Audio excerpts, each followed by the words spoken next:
In a twist of irony, the American Institute of Electrical Engineers honored George Westinghouse for his tenacious work in establishing the alternating current system by awarding him the Edison Medal. He was offered and accepted the presidency of the American Society of Mechanical Engineers in 1910. Westinghouse received many other honors, including a spot in the Hall of Fame for Great Americans. Having been a teacher, Edison is played up in every major American history textbook.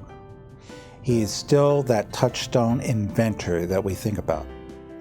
Westinghouse gets the mention, but not the due course that he should. Westinghouse was a people person. I mean, he loved to have family picnics. He loved to have Christmas parties for his employees. He loved to walk through the plant, talk to his employees. He got involved with them personally when they needed help. And one interesting story that I can tell you that while I was on the trade was I was working with an older fella in the lathe group. His name was Harry, who, by the way, when he was in his teens or my age, he was doing the same thing, running a lathe in East Pittsburgh. Poor Harry one day was having problems making a part.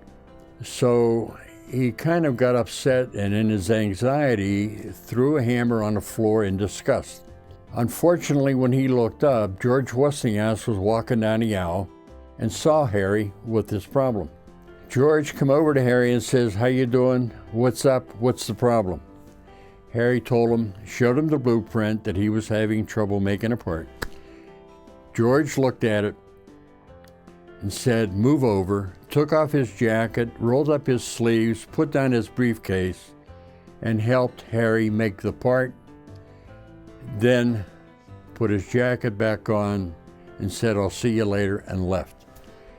Harry told me that story when he was in his 60s and I was 17, and I'll never forget that story as long as I live. Among the things that Tesla found most interesting in Westinghouse was his patents on air brake, the railroad business, because he recognized from his background in Europe, in which the trains were doing the same as they were in this country, their trains were running together at all sorts of times and not stopping properly, that he saw that George Westinghouse was a consummate inventor himself.